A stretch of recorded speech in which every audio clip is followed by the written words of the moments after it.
পৃথিবী ও মানব সৃষ্টির ইতিহাস ১৫তম পর্বে আপনাদের সবাইকে স্বাগতম।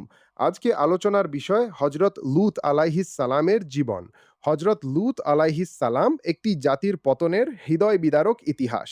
একটি শহর বাইরে থেকে দেখলে সমৃদ্ধ, জনবহুল ও শক্তিশালী, কিন্তু সেই শহরের ভেতরে যখন পাপকে স্বাভাবিক মনে করা হয়, যখন অশ্লীলতা হয়ে যায় বিনোদন, যখন একজন নবী মানুষকে পবিত্রতার দিকে ডাকেন আর মানুষ উল্টো পবিত্রতাকেই অপরাধ মনে করে, তখন কি ঘটে?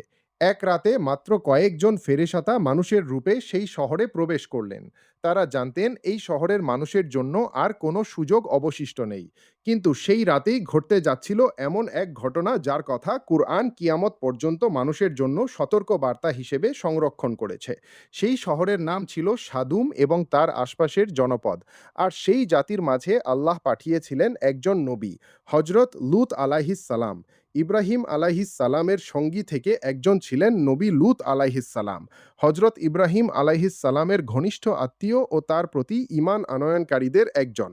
আল্লাহ বলেন, আর লূত তার প্রতি ঈমান আনলেন। সূরা আল আনকাবুত ২।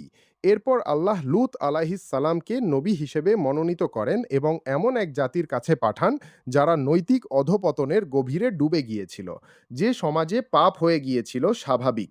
লূত আলাইহিস সালাম তার জাতিকে বললেন, তোমরা কি এমন অশ্লীল কাজ করছো যা তোমাদের পূর্বে পৃথিবীর কেউ করেনি? সূরা আল আরাফ ৮।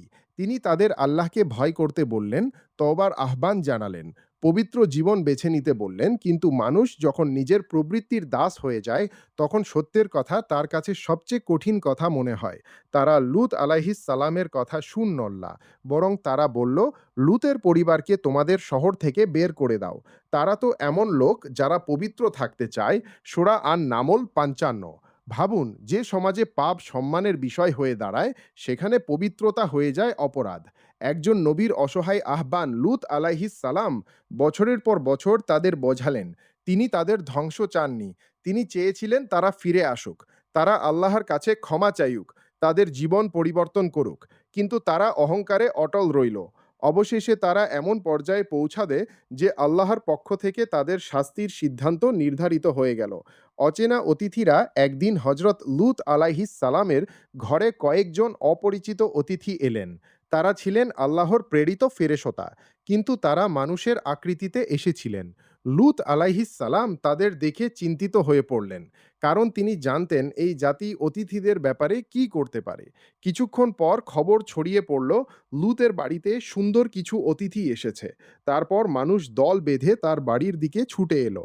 শেষ মুহূর্ত লূত আলাইহিস সালাম তাদের বললেন, হে আমার জাতি, এরা আমার কন্যা, তারা তোমাদের জন্য অধিক পবিত্র। সূরা হুদ ৮৬। কিন্তু তারা থামল না। তখন ফেরেশতারা লূত আলাইহিস সালামকে বললেন, হে লূত, আমরা তোমার রবের পক্ষ থেকে প্রেরিত ফেরেশতা। তারা কখনো তোমার কাছে পৌঁছতে পারবে না। সূরা হুদ ৮২। এরপর এলো সেই ভয়াবহ নির্দেশ। রাতের অন্ধকারে লূত আলাইহিস সালাম তার পরিবার ও ঈমানদারদের নিয়ে শহর ছেড়ে বের হয়ে যাবেন। কিন্তু একটি মানুষ তাদের সঙ্গে যাবে না, লূত আলাইহিস সালামের স্ত্রী, কারণ সে ঈমানদারদের অন্তর্ভুক্ত ছিল না।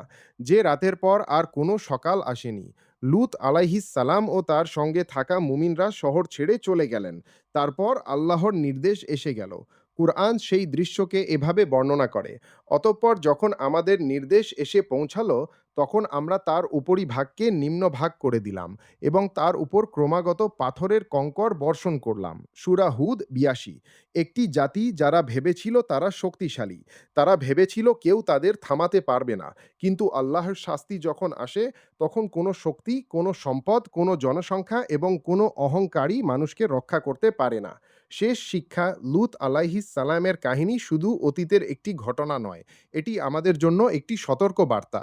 সত্যের পথে মানুষ কম হলেও সত্য ছাড়বেন না। পাপকে সমাজ স্বাভাবিক মনে করলেও আল্লাহর সীমা ভুলে যাবেন না।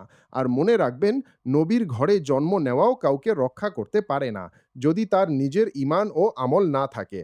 আল্লাহ নূহ ও লূত আলাইহিস সালামের স্ত্রীকে উদাহরণ হিসেবে উল্লেখ করে বলেন, তারা উভয়ই আমাদের দুই সৎ বান্দার অধীনে ছিল, কিন্তু তারা তাদের সঙ্গে বিশ্বাসঘাতকতা করেছিল। সূরা আত-তাহরিম ১০। হজরত লূত আলাইহিস সালাম এর জীবন তাই আমাদের সামনে একটি প্রশ্ন রেখে যায়। আমরা কি সত্যকে অনুসরণ করব নাকি সমাজের প্রবাহে ভেসে যাব? কারণ ইতিহাস বারবার প্রমাণ করেছে আল্লাহর অবাধ্যতায় যতই শক্তিশালী হওয়া যাক, আল্লাহর সিদ্ধান্তের সামনে মানুষ অত্যন্ত দুর্বল। এটাই ছিল হজরত লূত আলাইহিস সালাম এর জাতির করুণ পরিণতি।